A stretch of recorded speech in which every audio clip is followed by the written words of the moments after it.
بالله من شرور أنفسنا ومن سيئات أعمالنا من يهده الله فلا مضل له ومن يضلله فلا هادي له ونشهد أن لا إله إلا الله وأشهد أن محمدا عبده ورسوله وأن الله تعالى في القرآن الكريم وفي القرآن المجيد بعد أعوذ بالله من الشيطان الرجيم بسم الله الرحمن الرحيم يهدنا الصراط المستقيم ربي اشرح لي صدري ويسر لي أمري واحلل عقدة من لساني يفقهوا قولي وقال قال رسول الله صلى الله عليه وسلم التقوى هاهنا எல்லா புகழும் இறைவனாகிய அல்லாஹ் ஒருவனுக்கு மட்டுமே உண்டாகட்டுமாக.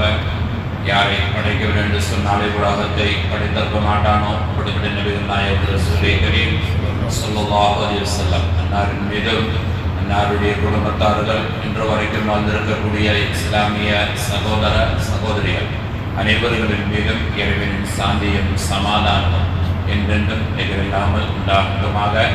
ஆரம்பமாக இஸ்லாத்தின் காணிக்கையான சலாமை கூறி எனது சிறிய உபதேசத்தை துவக்கம் செய்கிறேன். அஸ்ஸலாமு அலைக்கும் வரஹ்மத்துல்லாஹி தஆலா வ பரகாத்துஹு. அன்புக்குரிய இஸ்லாமிய சொந்தங்களே, ஹிஜ்ரி ஆண்டு 1446 ஆண்டினுடைய ஷாபான் மாதத்தினுடைய 3வது ஜுமாவிலே நாம் அமர்ந்து கொண்டிருக்கிறோம். நாம் எல்லாம் ஷாபானுடைய சிறப்புகளையும் பராஅத்தினுடைய சிறப்புகள் எல்லாம் 2 வாரங்களில் நாம் தெரிந்து விட்டோம். இன்னும் அதிவிரைவில் நாம் செய்ய வேண்டிய பல விஷயங்கள் இருக்கிறது. ஏனென்று சொன்னால் 2 வாரங்களில் ரமலான் நம்மை நோக்கி தயாராக வருகிறது. அப்போ முதல் நாம் செய்ய வேண்டியது நம்மளுடைய உள்ளங்களை சுத்தம் செய்ய வேண்டும். ரமலானுக்கான உண்டான தயாரிப்புகளை செய்ய வேண்டும். உள்ளம் சுத்தம் செய்யறதுனா என்ன என்பதாக இருந்தால், இன்னைக்கு உள்ளம் சுத்தம் செய்வது அப்படிங்கிற தருவாயை எடுத்துக்கொண்டால் பலவிதமான கோணங்களில் இஸ்லாமியர்களுக்கு மத்தியிலே நீங்கள் விஜயம் பெற வேண்டும் என்றாக சொன்னால் இந்த திக்கரை நிறைய ஓதுங்கள் என்ற பெயரிலேயும், திக்கரை நிறைய ஓதிக்கா உங்களுக்கு சொர்க்கம் கிடைக்கும், உங்களுக்கு தொழுகை தேவையில்லை, ஜகாத்து தேவையில்லை, இதொன்றும் தேவையில்லை, திக்கர் மட்டுமே நிறைய சொல்லுங்கள் என்று நமக்குள்ளால் நிறைய பித்தனாக்கள் ஓடிக்கொண்டிருக்கிறது. இன்னொரு புறத்தில் தொழுகை மட்டும் போதும், வேற எதுவும் தேவையில்லை, கண்டிப்பாக சொர்க்கம் நுழையலாம் என்றும் ஒரு சாரார்கள் சொல்லிக்கொண்டு அடைகிறார்கள். இன்னும் சிலர்கள் தொழுகையும் தேவையில்லை, திக்ருகளும் தேவையில்லை, ஈமான் மட்டும் போதும் சொர்க்கம் நுழையலாம் என்றும் கூட நமக்குள்ளார குழப்பங்களை விளைத்துக் கொண்டு இஸ்லாமை பல ரீதியில் அவர்களுக்காக வேண்டி மாற்றுகின்ற ஒரு காலத்திலே நாம் அமர்ந்து கொண்டிருக்கிறோம். இஸ்லாம் என்றால் என்ன என்று சொல்வதை விட இஸ்லாமுடைய வழி என்ன என்று தெரியக்கூடிய ஒரு நிலைமையில நாம் அமர்ந்து கொண்டிருக்கிறோம். அவரவர்களும் தான் சொல்லுகிற கருத்துக்காக வேண்டி பலவிதமான ஆயத்துகளையும் பலவிதமான ஹதீசுகளை எல்லாம் வளைத்து உடைத்து இதுதான் நேர்வழி, இதுதான் நம்முடைய வழி என்பதாக சொல்லி தன்னுடைய அறிவுகளையும் அல்லது வேறு யாராவது சொல்லுகிற அறிவுகளையும் இஸ்லாத்துக்குள்ளால் நுழைத்து இதுதான் இஸ்லாத்தினுடைய பாதை என்பதை அவர்களாகவே வழியிட்டு அடுத்தவர்களை இப்படிதான் செய்ய வேண்டும் என்பதையும் நிர்பந்திக்கிற ஒரு காலத்தில் நாம் அமர்ந்து கொண்டிருக்கிறோம்.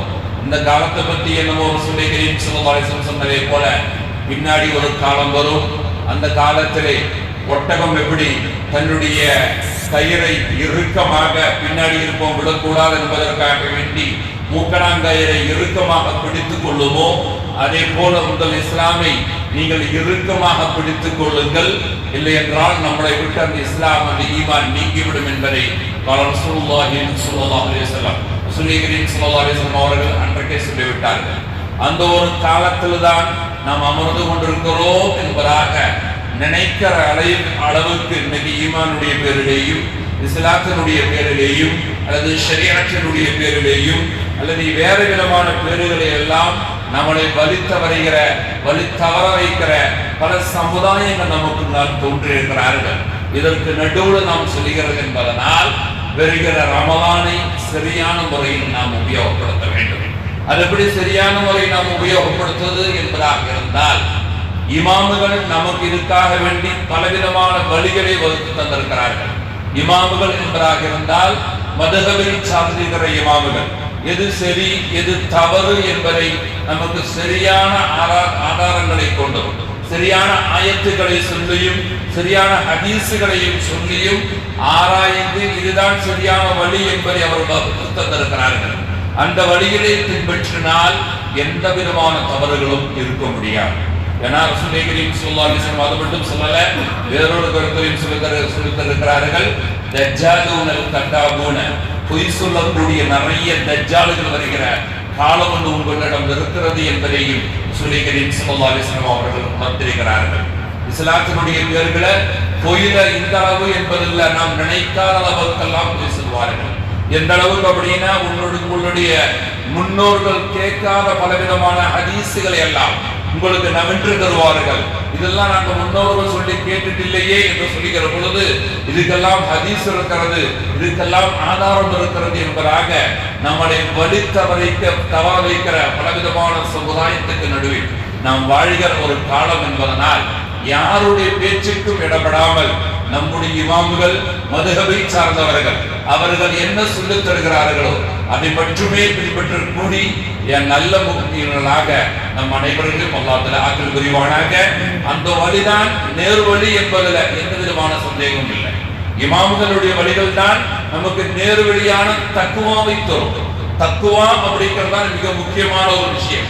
இறைவன் நம்மளுடைய உருவத்தை பார்த்து நீ சொர்க்கத்துக்கு போ, நீ வெள்ளையாக இருக்கிற பரிசுத்தமாக இருக்கிற நீ சொர்க்கத்துக்கு போ என்பதாக நம்மளை அனுப்ப மாட்டான். நேரு மாற்றமாக உன்னுடைய நெற்றியில் விஸ்தார தழும்புகள் இருக்கிறது, நீ சொர்க்கத்துக்கு போ அப்படின்னு இறைவன் நம்மளை சொர்க்கத்துக்கு அனுப்ப மாட்டான். அல்லது பெரிய தாடியை நீ வைத்திருக்கிறாய், நீ சொர்க்கத்துக்கு போ என்பதாக சொல்லி நம்மளுடைய உருவங்களை பார்த்து சொர்க்கத்துக்கு அனுப்ப மாட்டான். நேரு மாற்றமாக இறைவன் பார்ப்பதெல்லாம் ரசூலுல்லாஹி கரீம் ஸல்லல்லாஹு அலைஹி வஸல்லம் அவர்கள் தெளிவாக சொன்னார்கள். அத்தக்வா ஹாஹுனா என்ற ஒரு ஆக்ஷனோடு கூடி ரசூலுல்லாஹி கரீம் ஸல்லல்லாஹு அலைஹி வஸல்லம் சஹாபாக்களை பார்த்து சொன்னார்கள். இது பல ஹதீஸ்களில் திருமதி புகாரி போன்ற பல நபிகள் ஹதீஸ்களில் காணப்படுகிறது. ரசூலுல்லாஹ் சொன்னது அத்தக்வா ஹாஹுனா. தக்குவா அப்படிங்கிறது உன்னுடைய உள்ளத்தை சார்ந்த விஷயம். உன்னுடைய ஹிருதயத்தில் உன்னுடைய உள்ளத்துல நினைக்கிறதான் தக்குவா. அது நீ எந்த புறத்தில் நினைக்கிறையோ அதுதான் தக்குவா. அந்த ஒரு புறத்திலே நம்மளுடைய ஹிருதயத்தை மாற்றினால் கண்டிப்பாக நம்மள அமல்கள் எல்லாம் அங்கீகரிக்கப்பட்டதாக மாறிவிடும். நிறைய நபர்கள் சொல்லுகிற கருத்துக்கள் உண்டு. நீங்கள் எதுக்கு 5 நேரம் தொழுகிறீங்க, நாளைக்கு இந்த தொழுகைகள் சரியில்லை என்பதாக சொன்னால் மறுமையில் அல்லாஹ் தஆலா தொழுகக்கூடியவருடைய தொழுகையை முகத்தில் எரியப்படும் என்ற ஹதீஸ்களில் காண முடிகிறது. எவ்வளவு நேரங்களை பேசழிச்சு தொழுதுட்டு என்ன பிரயோஜனம்? நாளைக்கு நம்ம முகத்தில் அல்லாஹ் தஆலா தூக்கி எறிஞ்சிருவான் சின்ன ஒரு தவறு இருந்தால். இது போல சகாத்துகள் நிறைய கொடுக்கிறீங்க, நீங்க பெருமைக்காக சகாத்து கொடுத்திருக்கிற என்பதாக சொல்லுகிறேன். அந்த சகாத்தை உங்களுக்கு முன்னால் தூக்கி எறிந்து விடுவான். இதெல்லாம் ஹதீஸ்களில் வருகிறது. இதெல்லாம் ஹதீஸ்கள் ரசூலுல்லாஹி ஸல்லல்லாஹு அலைஹி வஸல்லம் சொல்வார்கள். நாளை மறுமையில நிறைய சகாத்து கொடுத்த ஒரு தனிகனை இறைவனுக்கு முன்னால் கொண்டு வரப்படும். அவனிடம் கேட்கப்படும், நீ என்ன செஞ்சிருக்கிற? நிறைய நபர்களுக்கு நான் சகாத்து கொடுத்திருக்கிறேன், எனக்கு கிடைச்சதை எல்லாம் தாராளமா நான் எடுத்து கொடுத்திருக்கிறேன். அப்படி இறைவன் சொல்லுவான், எதுக்கு அப்படி செஞ்ச? நீ பெரிய கோடீஸ்வரன், நீ பெரிய தனியன், நீ தான் பயங்கர கொடையாளி என்பதாக மக்கள் பேசப்பட வேண்டும் என்ற உன்னுடைய ஹிருதயத்தில் இருக்கிற ஒரு தவறான எண்ணத்தில் தான் நீ கொடுத்திருக்கிறாய். அவனை இழுத்து நரகத்தில் எடுத்து கொண்டு போ என்பதாக சொல்லி இறைவன் மலக்குமாரிடம் உத்தரவு போடுவார்கள் என்ற ஹதீசுகளும் வந்திருக்கிறது. எனவே நாம் எல்லாம் நினைத்துக் கொள்ளலாம், நிறைய தர்மம் செஞ்சா போதும் நாம் சொர்க்கம் போகிவிடலாம் என்ற எண்ணத்தில் நிறைய நபர்கள் நோம்புக்காக வேண்டி நிறைய பணங்களை ஒதுக்கி தயாராக வைத்துக் கொள்வார்கள். அது மட்டுமே நமக்கு சொர்க்கத்துக்கு இழுத்து செல்லாது. இன்னும் சில நபர்கள் பட்டினியாக இருந்து 30 நாட்கள் நோன்பு வைத்து விட்டால் இறைவன் கண்டிப்பாக நமக்கு சொர்க்கம் தந்து விடுவான் அப்படின்னு ரமலானில் மட்டுமே பள்ளியில் சந்திக்கிற நிறைய சமுதாயத்தினர்கள் நமக்கு முன்னால் இருந்து கொண்டிருக்கிறார்கள். ரமலான்ல 30 நாட்கள் மட்டுமே பள்ளியில் இருப்பார்கள். நோன்பு வைத்துக் கொண்டு எல்லா அமல்களையும் செய்து விட்டால் கண்டிப்பாக நம்ம சொர்க்கம் சென்று விடலாம் என்றும் சாரார்கள் நமக்குள்ளார் தயாரிப்போடு இருக்கிறாங்க. ரமலான் வரப்போது சீக்கிரமான பள்ளிக்குள்ளார் நுழைந்து விடலாம், ரமலான் முடித்து விட்டால் பழையது போல் அவர்கள் திரும்பி விடுவார்கள். இப்படிப்பட்ட சமுதாயத்திற்கு நம்மிடம் இருக்கிறார்கள். இதுவெல்லாம் அல்ல சொர்க்கத்தினுடைய தீர்மானம், இதுவெல்லாம் அல்ல தக்குவா. தக்குவா என்பதாக இருந்தால் எல்லா அமல்களும் செய்ய வேண்டும், உறுதியாகவும் செய்ய வேண்டும், இஹ்லாஸான நியத்தோடு கூடியும் செய்ய வேண்டும். அது தொழுகையாக இருந்தாலும், ஜகாத்துகளாக இருந்தாலும், உபதேசங்களாக இருந்தாலும், நோம்பாக இருந்தாலும், எந்த அமலுமே நம்ம குறையாக காண முடியாது. எந்த அமல் செய்வதனால் நான் சொர்க்கவாசி என்பதாக நிர்ணயம் செய்யக்கூடாது. ஒரு சாதாரண தொழுது இருப்பவனை பார்த்து நீ தொழுது உனக்கு சொர்க்கம் கிடைக்குமா என்ற ஒரு நியத்தும் நம்ம பேசக்கூடாது. நேரு மாற்றமாக நம்ம நிறைய தொழுது இருக்கிறோம், நம்ம சொர்க்கத்துக்கு போவோம் என்ற நியத்தும் வரக்கூடாது. அதனால தான் குர்ஆன் தெளிவான சூரத்துல் ஃபாத்திஹால அல்லாஹ் தஆலா துஆ செய்ய சொல்லி இப்படியே ஒரு வார்த்தை சொன்னான், யஹ்தினஸ் ஸிராத்தல் முஸ்தகீம். ஸிராத்தல் முஸ்தகீம் என்ற நேர்வழியை எனக்கு காட்டு. அந்த நேர்வழி ரொம்ப ரிஸ்கான ஒரு விஷயம், நம்மளால் அவ்வளவு சீக்கிரம் அடைய முடியாது. இந்த ஒரு நேர்வழியை தான் சஹாபாக்கள் எப்போதும் துஆ செய்து கொண்டிருப்பார்களா. சஹாபாக்களை பற்றி ஒரு ரிப்போர்ட் வருகிறது, ரமலான் வருவதற்கு 6 மாசம் முன்பதாக, ரமலான் வருவதற்கு 6 மாசம் முன்பதாக, இறைவா எனக்கு நல்லபடியாக ரமலானை எத்தி வை என்ற துஆவை செய்து கொண்டே இருப்பார்களா. 6 மாசம் முன்னாடி வரைக்கும் என்ன அவங்களுடைய துஆ, சீக்கிரமாக ரமலானை நல்லபடியாக எங்களை எத்தி வை அப்படின்னா உயிரோட எங்களை ரமலான்ல போய் சேரு என்ற துஆ 6 மாசத்துக்கு முன்னாடி ஆரம்பிச்சிருவாங்க.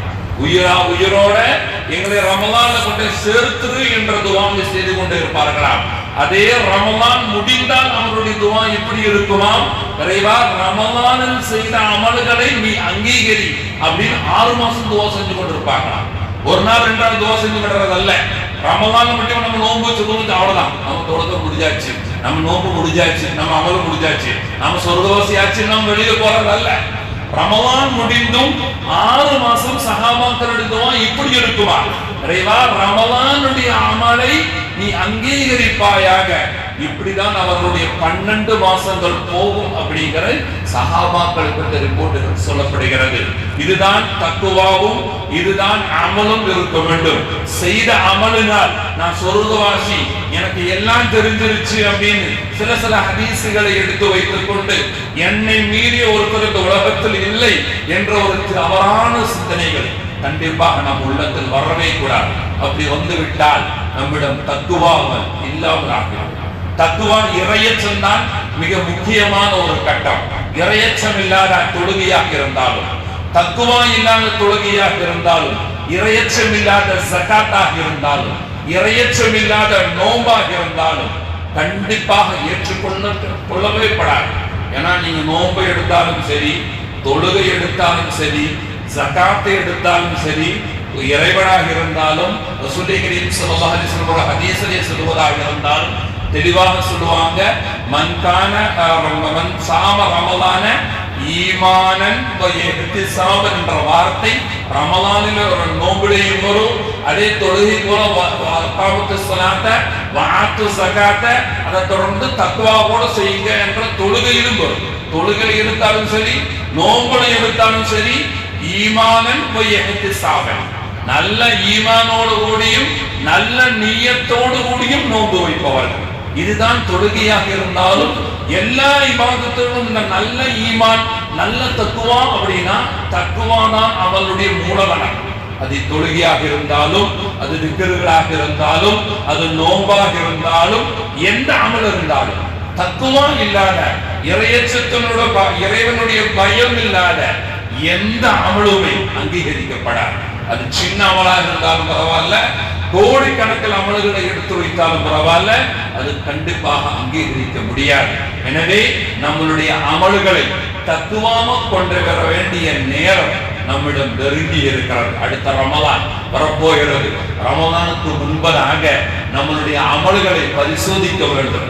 நம்மளுடைய தொழுகை, நம்ம இங்கு செய்வது ஜகாத் செய்வதற்காக ஜகாத்து செய்து கொண்டிருக்கிற அமல், அல்லது எந்த இஸ்லாத்தினுடைய காரியங்களிலும் எங்கேயாச்சும் தக்குவா இல்லாமல் செய்கிறோமா என்ற ஒரு பரிசுத்தியை நாம் பார்க்க வேண்டும்.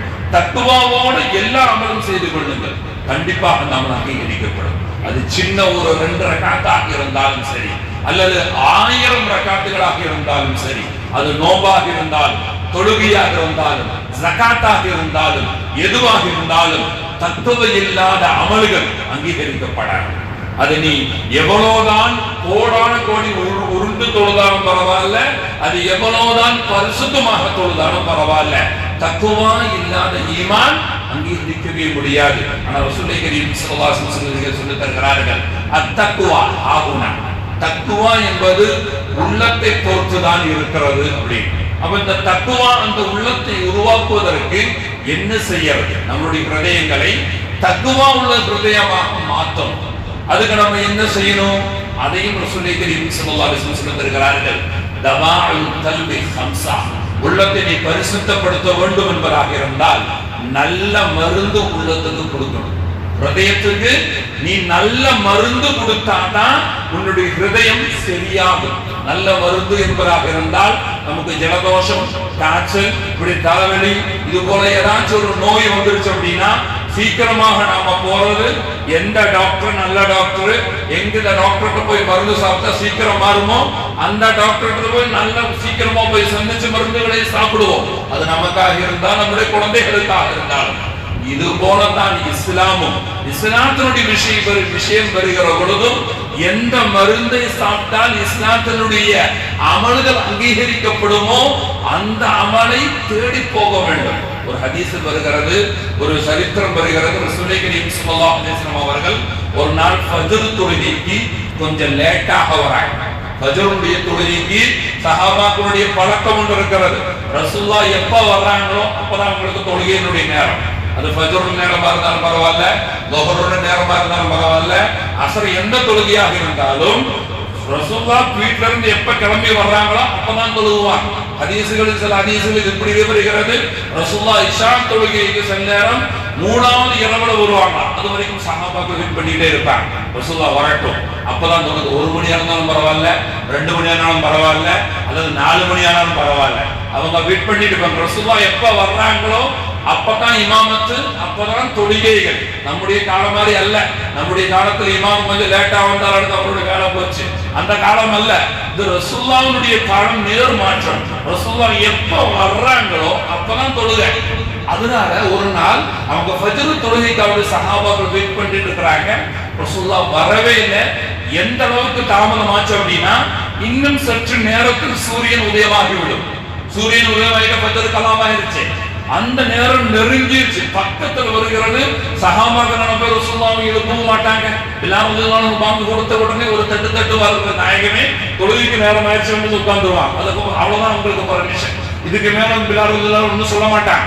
அப்ப ரசூலுல்லாஹ் எந்த அளவுக்கு தாமதமாக வருகிறார் என்பதாக இருந்தால் ஃபஜ்ருடைய சூரியன் உதயமாக நிற்கிற அளவுக்கு ரசூலுல்லாஹி கரீம் ஸல்லல்லாஹு அலைஹி வஸல்லம் தாமதமாக வந்து சீக்கிரமாக ஃபஜ்ருடைய தொழுகைக்கு முடித்து விடுகிறார்கள். சீக்கிரமாக ஃபஜ்ருடைய முடிச்சதுக்கு பின்னாடி, ஃபஜ்ர் தொழுகைக்கு பின்னாடி ரசூலுல்லாஹ் திருப்பி நின்று சஹாபாக்களுக்கு உபதேசம் செய்வார்கள். அந்த பழக்கம் இருக்கிறது. ரசூலுல்லாஹ் திரும்பி நின்று சஹாபாக்களை பார்த்து சொல்லித் தருகிறார்கள், நான் இன்னைக்கு தாமசமாக வந்தேன் தெரியுமா, நான் இன்னைக்கு லேட்டாக வந்தேன் தெரியுமா, நேற்று நைட்டு நடு இரவுல எந்திரிச்சு அந்த உது செய்து நீண்ட இபாதத்தில் இருந்திருந்தேன், அப்ப நான் தெரியாம தூங்கி விட்டேன். சொல்றாங்க, ரசூலுல்லாஹ்வுடைய தூக்கம் நமக்கு தெரியும். ரசூலுல்லாஹ்வுடைய தூக்கத்திலே உணர்வோடு கூடி தான் தூங்குவான். அவ்வளவு சீக்கிரம் எல்லாம் மறக்கிற ஒரு தூக்கம் அல்ல. ஏன்னா நாம நைட்டு போய் படுத்துட்டா காலையில வரைக்கும் என்ன நினைச்சு நமக்கு தெரியாது. அவ்வளவுதான். கனவு என்ன பாச்சு, யார் உலகத்துல எதெல்லாம் ஓடிச்சு, யாரெல்லாம் வந்தாங்க, யாரும் ஒண்ணுமே தெரியாது. காலையில எந்திரிச்சு ஆமா அப்படிலாம் நடந்துச்சா, சரி சரி சரி, அவ்வளவுதான் நம்ம கவல். ஆனா ரசூலுல்லாஹ்வுடைய தூக்கமும் தூக்கத்தில் என்னெல்லாம் நடைபெறுகிறது என்பதை ரசூலுல்லாஹி கரீம் ஸல்லல்லாஹு அலைஹி வஸல்லம் அவர்கள் சரியாக மனப்பாடம் செய்து வைத்திருப்பார்கள், தெளிவாகவே சொல்லுவார். அது அந்த அடிப்படையில் ரசூலுல்லாஹ் சொல்லி தருகிறார்கள், நான் அதிகமாக அமல் செஞ்சு கொஞ்சம் ரெஸ்ட் எடுக்கலாம் என்பதாக தூங்கி விட்டேன். இறைவனை பரிபூர்ணமாக கனவில் நான் கண்டேன். ரசூலுல்லாஹ் அதனால தான் மேராஜ் ராத்திரி சொன்னேன். ரசூலுல்லாஹ் அல்லாஹ் பல தடவை பார்த்திருக்கிறேன். அது ஒரு இரவு தான் மேராஜ், ஆனால் உயிரோடு கண்டது. இங்க ரசூலுல்லாஹ் கனவில் ரசூலுல்லாஹ் சொல்றாங்க, இறைவனை பரிபூர்ணமாக நான் பார்த்தேன். அப்போ ரசூலுல்லாஹி கரீம் ஸல்லல்லாஹு அலைஹி வஸல்லம் சொல்லி தருகிறார்கள், அல்லாஹ் என்கிட்ட ஒரு கேள்வியை கேட்டாங்க. அல்லாஹ் என்ன கேள்வி கேட்டாங்க என்பதாக இருந்தால், எந்த அமலை கண்டு மலக்குமார்கள் சண்டை போட்டுக் கொள்கிறார்கள், நான் தான் இந்த அமலை எடுப்பேன், நான் தான் இந்த அமலை எடுப்பேன் அப்படின்னு எந்த அமலை கண்டு மலக்குமார்கள் சண்டை போடுறாங்க தெரியுமா நாயகமே என்ற ஒரு கேள்வியை இறைவன் கேட்டான். இறைவன் கேட்டானா, இந்த உலகத்துல மக்கள் பல விதமான அமல்கள் செய்யறாங்க, எந்த அமலை கண்டு மலக்குமார்கள் இதுதான் நல்ல அமல் என்பதாக சொல்லி சண்டை போட்டு போட்டி எடுக்கிற அமல் எது தெரியுமா அப்படின்னு கேட்டாங்க. அப்ப நான் சொன்னேன், இறைவா, எந்த அமல் என்பதாக இருந்தால் எந்த பாவத்தை அது மன்னிக்கக்கூடிய நல்ல அமல் இருக்கிறதோ அந்த அமலை தான் மலக்குமார்கள் சண்டை போடுவாங்க. ஒரு பாவம் செஞ்சுட்டான், அதுக்கு பரிகாரமாக நல்ல அமல்களை செய்கிறான் அல்லவா, அந்த பாவத்தை அந்த அமலை தான் மலக்குமார்கள் போட்டு கொண்டு கொள்வார்கள் அப்படின்னு நான் சொன்னேன். அப்ப இறைவன் திருப்பி கேட்டான், அது என்னென்ன அமலும் நீ நினைக்கிற, அது நீ என்னென்ன அமல் என்பதாக நினைக்கிறாய் அப்படின்னு இறைவன் திருப்பி கேட்டான்.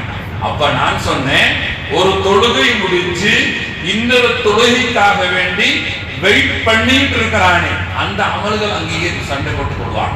ஒரு தொழுகை முடிச்சதுக்கு பின்னாடி ஓடுறது அல்ல, ஒரு தொழுகை முடிஞ்சும் அடுத்த தொழுகை வரட்டும் என்பதாக சொல்லி வெயிட் பண்ணி அடுத்த தொழுகையை நிறைவேற்றுகிறானே அதை கண்டு மலக்குமார்கள் சண்டை போடுவார்கள். எல்லாரும் தூங்கி நிற்க, இரவுகளில் எல்லாரும் தூங்க, இவன் மட்டும் எழுந்து நின்று ஒவ்வொருக்களை பரிபூர்ணமாக செய்து இறைவனுக்காக வேண்டி தொழுகிறானே அந்த தொழுகையும் மலக்குமார்கள் சண்டை போட்டுக் கொண்டு எடுப்பார்கள் அப்படின்னு நான் நினைக்கிறேன் அப்படின்னு சொல்லி சொன்னார்களா. இறைவன் சொன்னானா, இதுதான் நல்ல ஒரு பதில், இனி சஹாபாக்களோட முன்னாடி உம்மத்துக்கு சொல்லு என்பதாக இறைவன் சொன்னான் என்பதாக பல ரசூலுல்லாஹி ஸல்லல்லாஹு அலைஹி வஸல்லம். இந்த அமலுக்கு தான் கண்டிப்பா தக்வா இருக்கும், இந்த அமலுக்கு தான் கண்டிப்பாக தக்வா இருக்கும். எல்லாரும் தூங்கி இருக்க, ஒரு மனுஷன் மட்டும் எந்திரிச்சு இரவில் எல்லாரும் தூங்கி இருக்க, இறைவா உன்னை நான் நினைக்கிறேன் அப்படின்னு ஒருத்தன் தொழுகிறார் என்பதாக இருந்தால் அங்கதான் தக்வா இருக்கும். கண்டிப்பாக அங்கதான் இறையச்சம், அல்லாஹ்வை பயந்து அவன் எழுந்து நிற்கிறான் என்பதற்குண்டான அடையாளம். அதுபோல ஒரு தொழுகை முடிஞ்சு அடுத்த தொழுகை வரட்டும், அதுக்காக வேண்டி நான் அதுவரைக்கும் நான் தஸ்பீஹ் செய்து கொண்டிருக்கிறேன், இல்ல அதுவரைக்கும் நான் குர்ஆன் ஓதி கொண்டிருக்கிறேன் அப்படின்னு அமல வெயிட் பண்றானே, இவருக்கும் தக்குவாக்கள் நிறைய இருக்கும். இதைத்தான் ரசூலுல்லாஹி ஸல்லல்லாஹு அலைஹி வஸல்லம் சொல்லியிருக்கிறார்கள். எனவே தக்குவா உள்ள அமல்களாக ரமலான் வர்றதுக்கு முன்னாடி நம்முடைய நோன்பு, நம்மளுடைய தொழுகைகள் எல்லாம் தக்குவா உள்ளதாக இருக்க வேண்டும். எப்படி ஹிருதயத்தை பரிசுத்தப்படுத்துகிற தக்குவாவாக இருக்க வேண்டும். அதுல முதல்ல சொன்ன காரியம் என்ன அப்படின்னா, அல் கிராஅத்துல் குர்ஆன், குர்ஆனை ஓதுங்கள். அதுதான் ஹிருதயத்தினுடைய ஆரம்பம். அது 5 விதமான மருந்துகளை இந்த ஹதீஸ் நம்பிட்டிருக்கிறாங்க. அதில் முதல் மருந்து என்ன சொல்லி தர்றாங்க அப்படின்னா, உன்னுடைய ஹிருதயத்தை சுத்தம் செய்வதாக இருந்தால் அல் கிராஅத்துல் குர்ஆன், குர்ஆனை ஓதி ஆக வேண்டும். குர்ஆனை ஓதினாதான் உன்னுடைய ஹிருதயத்தை முதல் மருந்து கொடுக்க வேண்டும். நம்மில் நிறைய நபர்கள் ரமலானில் குர்ஆனை ஓதுகிற பழக்கம் இருக்கிறவர்கள் இப்பவே குர்ஆனை எடுத்து சரி செய்து கொள்ளுங்கள், இப்பவே குர்ஆனை எடுத்து சரி செய்து கொள்ளுங்கள். குர்ஆனை ஓதுவது என்பது ஹிருதயத்தை சுத்தப்படுத்துகிற முதல் அமல். ரமலான் நமக்கு வருவதற்குண்டான காரணங்களே அல்லாஹ் ஏன் இந்த ரமலானுக்குள்ள பரிசுத்தப்படுத்துகிறான் என்பதாக நமக்கு பலவிதமா சொல்லி இருக்கிறேன். ரமலான அதுல லைலத்துல் கத்ரும் இரவும் வச்சு பலவிதமான சேஷ்டைகள் எல்லாம் வச்சு நம்மளை பட்டினியாக்கி, காலையிலிருந்து சாயந்தரம் வரைக்கும் பட்டினியாக்கி, சாயங்காலம் நோம்பு துறக்க வச்சு, அதுக்கப்புறம் நைட்லாம் தராவி என்ற அமலை, இதெல்லாம் அமல்கள் ரமலானுக்கு ஏன் கொண்டு வர்றான் தெரியுமா? காரணம் ஒரே ஒரு காரணம் தான், குர்ஆனை இறக்கப்பட வேண்டும். அதுதான் நோக்கம். அதுக்காக வேண்டித்தான் ரமலானுக்கு அல்லாஹ் தஆலா இவ்வளவு சிறப்புகளை கொடுக்கிறான். இவ்வளவு சிறப்புகளை கொடுப்பதற்குண்டான மிக முக்கியமான காரணமே குர்ஆனை இறக்கப்பட வேண்டும் என்பதற்காக வேண்டித்தான். எனவே ரமலான் நாம் பெறுகிற பொழுது முதல் செய்ய வேண்டிய நம்மளுடைய கடமை கிராஅத்துல் குர்ஆன், குர்ஆனை தயார் செய்து கொள்ளுங்கள். குர்ஆனை நம்மள நிறைய நபர்கள் ஓத தெரியல, நிறைய நபர்களுக்கு ஓத தெரிந்தாலும் அதை மறந்து விட்டு அமர்ந்து கொண்டிருக்கிறோம். ஓத தெரிந்தாலும் அது ஓதுவதற்குண்டான நேரமும் இல்லாமல் அமர்ந்து கொண்டிருக்கிறோம். ரமலான் வருகிறது, குர்ஆனை புரட்டி பாருங்கள், குர்ஆனுக்குண்டான தயாரிப்புகளை எடுத்துக் கொள்ளுங்கள். நம்முடைய இமாமுகள் எல்லாம், நம்முடைய முன்னோர்கள் எல்லாம் குர்ஆனுக்கு எவ்வளவு மகத்துவம் கொடுத்திருக்கிறார்கள் அப்படின்னு ஹதீஸ்கள் எடுத்து வைத்து பார்த்தால், அல்லது அவருடைய இமாமுடைய சரித்திரங்களை வரலாறு திருப்பி பார்த்தால் குர்ஆனுக்காக வேண்டி நிறைய செலவிட்டு இருக்கிறார்கள். ஒரு இமாமுடைய சரித்திரம் இப்படியே சொல்லப்படுகிறது. ஒரு 2 வயசான ஒரு ஆள், 2 வயசான ஒரு குழந்தை அவருடைய தாய் 2 வயசான ஆனதும் அவருடைய அத்தா மூத்தாயிருச்சு. அதனால அவருடைய தாய் என்ன செஞ்சாங்களா, நம்மளை பார்க்கறதுக்கு யாருமே இல்லை, நீ மதரசாவுக்கு போ, மக்காவுல நிறைய இல்மு படிச்சு தர்றாங்க, மக்காவுக்கு நீ மதரசாவுக்கு போய் சேரு என்பதாக சொல்லி 10 வருடம் தன்னுடைய மகனை மக்காவுல கொண்ட இல்மு படிக்கிற கொண்டை விட்டுட்டு இந்த தாய் வீட்டினுடைய வேலைகள், ஒவ்வொரு பணக்காரர்களுடைய வீட்டு வேலை, பாத்திரங்களை வருது, அவருடைய துணிகளை திரும்புதா செய்து 10 வருஷம் முடிச்சதுக்கு அப்புறம் இந்த மகன் 10 வருஷம் நான் இல்ம மக்காவில் பரிபூர்ணமாக படிச்சுட்டேன் என்பதை ஆசிரியர் வந்தாரா. வந்த உடனே இந்த தாய் சொல்லிச்சா, இன்னும் 10 வருஷம் மதீனாவுக்கு போ, மதீனாவுல நிறைய இல்மு படிச்சு கொடுக்குறாங்க, பெரும்பெரும் கொண்ட உஸ்தாதுமார்களா இருக்கிறாங்க, அங்க போய் 10 வருஷம் படி இருக்கிறா சொல்லி இதே தாய் இன்னி 10 வருஷம் பிளைட்டுகளையும் துணிகளையும் திருப்பி அந்த பணங்களை அனுப்பி மகனை 10 வருஷம் மதீனாவில் பங்கு விட்டார்களாம். அது முடிச்சு மகன் மதீனாவில் 10 வருஷம் முடிச்சதுக்கு அப்புறம் அவன் திரும்பி வரும்போதே நீயத்தோடு வருகிறார் அந்த பையன், நான் எப்படியாச்சும் போய் இந்த வீட்டு வேலை செய்கிற என் அம்மாவை ராஜா மாதிரி ராணி மாதிரி உட்கார வச்சு 3 நேரம் சாப்பிட போடணும் அப்படின்னு திரும்பி வருகிற பொழுது தாய் சொன்னார், இவ்வளவு படிச்சுட்டே யமன்ல பெரும்பெரும் இமாம்கள் எல்லாம் இருக்காங்களாமா, அங்க போய் ஒரு 10 வருஷம் போய் படி அப்படின்னு சொல்லி அங்க போய் 10 வருஷம் படித்து வைத்தார்களாம். அங்கேயும் போய் 10 வருஷம் இமாம்கள் 10 வருஷம் அதிகமான வருஷங்கள் யமன்ல போய் இல்முகளை கற்று திரும்பியும் வர்றாங்க. இவர் பேர் முஹம்மது, இவர் திரும்பி வராரு அம்மாவை பார்ப்பதற்காக வேண்டி. அப்ப அம்மா சொல்லிச்சா, மகனே லாஸ்டாக பகதாதுல நிறைய இமாம்கள் இருக்கிறாங்களாமா, நிறைய இல்மு கத்து கொடுக்கறாங்களாமா, அங்கேயும் போய் இல்மு படிச்சுக்கோ அப்படின்னு சொல்லி பகதாதுக்கு அனுப்ப அங்கேயும் போய் இல்மு நிறைய படித்ததுக்கு அப்புறம் இந்த முஹம்மது பின் இத்ரீஸ் என்பவர் நிறைய இல்மு படிச்சது. அந்த காலத்தில் பார்த்த மன்சூர் அந்த காலத்தில் இருந்த அரசர் மிகப்பெரிய ஒரு சாக்கு நிறைய தங்கத்தை கையில கிஃப்டாக கொடுத்து, நீ நிறைய இல்மு இருக்குது, உனக்கு நிறைய பேருக்கு நீ படிச்சு கொடுக்குற, இது நீ வச்சுக்கோ என்பதாக சொல்லி ஒரு சாக்கு மூட்டை அளவுக்கு பெரிய தங்கத்தை அவருக்கு கொடுத்தாராம். அதை வாங்கி சந்தோஷத்தோட அம்மாவை பார்க்க வர்றாங்க, அதை வாங்கி சந்தோஷமான தன்னுடைய தாயை பார்க்க வர்றாங்க. இத்தனை வருஷம் கஷ்டப்பட்டு இந்த அம்மாவை படுக்க வச்சுச்சு, நீ அம்மாவை ராணி மாதிரி உட்கார வைக்கணும் என்ற சந்தோஷத்தோடு வருகிற பொழுது இந்த விஷயம் அம்மாவுடைய காதுல கேட்டுருச்சான். உங்களுடைய மகன் அந்த நாட்டு அரசர், பகதாதுடைய அரசர் ஒரு சாக்கு கோல்டு கொடுத்திருக்கிறார், அதை தூக்கிட்டு வர்றதுண்டு அப்படின்னு அந்த செய்தி கிடைச்ச உடனே அம்மா சொல்லிச்சா, மகன் சீக்கிரமாக நான் சொல்லுகிற செய்தி எத்தி வைக்க வேண்டும், பகதாதிலிருந்து மக்காவை பார்க்க வந்துட்டு இருக்கிறான், மக்காவுக்குள்ளார் நுழைவதற்கு முன்பதாக நான் என்னுடைய மகனை எப்படி அனுப்பினேனோ அப்படித்தான் வர வேண்டும். அதாவது கையில ஒரு பணமும் இருக்கக்கூடாது.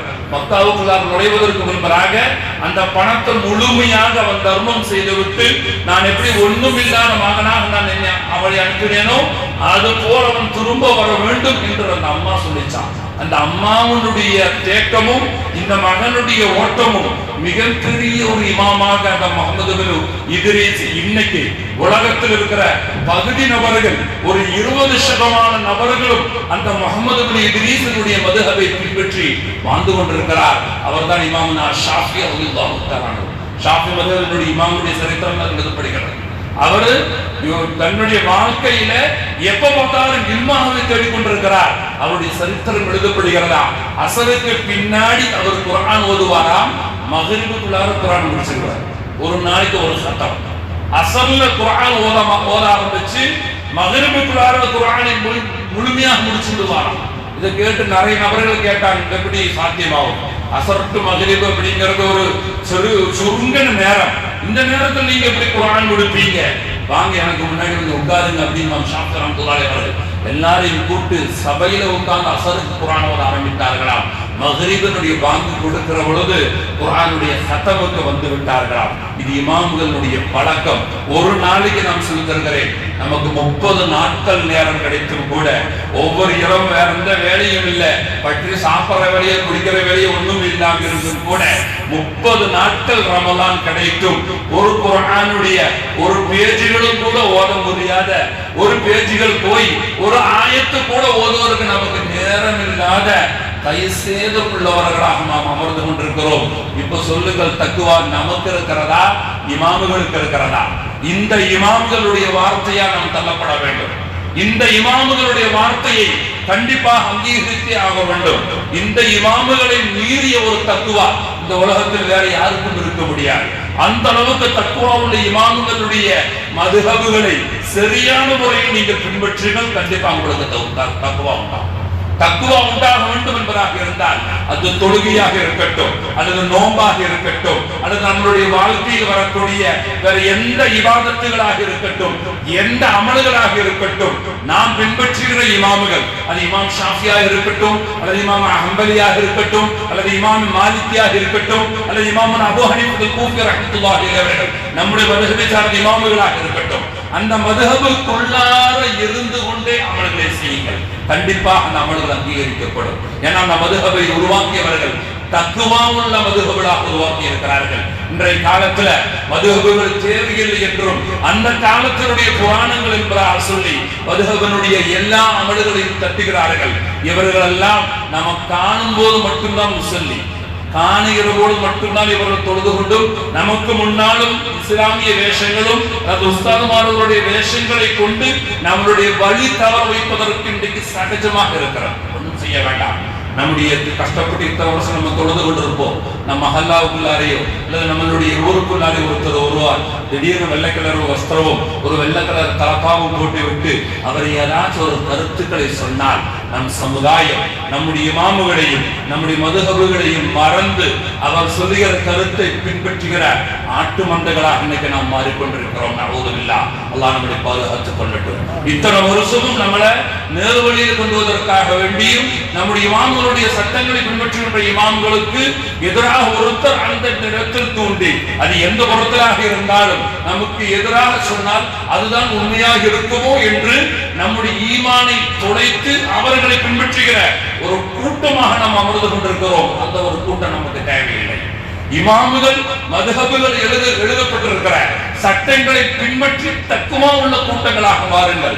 உலகத்தில் எத்தனை இமாம் தலைவர்கள் வந்தாலும் பரவாயில்ல, அல்லது எத்தனை விதத்துக்காரர்கள் வந்தாலும் பரவாயில்ல, எவராலும் நம்ம வழி தவற வைக்கவே முடியாது. நம்முடைய மதுஹபுடைய கோடுகளை நம் நின்றால். ஏன்னா நமக்கெல்லாம் புதுசாக சிந்திக்கக்கூடிய ஹதீஸுடைய அறிவுகளோ அல்லது குர்ஆனுக்கு விளக்கம் சொல்லுகிற புத்திகளோ நம்மிடம் இல்லை. ஏன்னா இமாம்கள் இதை விட அதிகமான விளக்கங்களை தெரிந்தவர்கள், இதை விட அதிகமான ஹதீஸுகளை தெரிந்தவர்கள். பல தடவை சொல்வதுண்டு, அதை நான் திரும்பவும் சொல்லித் தருகிறேன். நம்மிடம் வெறும் 7000 ஹதீஸுகள் மட்டும்தான் இன்னைக்கு காண முடிகிறது. அந்த 7000 ஹதீஸுகளையும் எடுத்து வச்சு போனா நமக்கு முன்னால் அவன் சொல்லுவான், இது மௌதுவான ஹதீஸ், அது பலகீனமான ஹதீஸ், இந்த ஹதீஸை பின்பற்றக்கூடாது, அந்த ஹதீஸ் அதுல வந்துட்டு இந்த ஹதீஸ் வந்துட்டு என்பதாக நம்மளுடைய 7000 ஹதீஸுக்கும் இத்தனை எதிர்ப்புகளை தெரிவிப்பான். ஆனா இமாம்களுடைய காலங்களை நீங்கள் புரட்டி பார்த்தால் 10 லட்சத்துக்கும் அதிகமான ஹதீஸுகளை மனப்பாடம் செய்தவர்கள் தான் நம்முடைய 4 இமாம்கள். அது 4 இமாம்களும் அபூ ஹனீஃபா ரஹ்மத்துல்லாஹியாக இருந்தாலும், இமாம் ஷாஃபி ரஹ்மத்துல்லாஹி இருந்தாலும், ஹம்பலியாக இருந்தாலும், எந்த மதுஹபை சார்ந்தவர்களாக இருந்தாலும் 10 லட்சம் ஹதீஸுகளை நேரடியாக மனப்பாடம் செய்தவர்கள் தான். இவர்கள் தான் நமக்கு ஒரு சட்டத்தை தந்திருக்கிறார்கள்.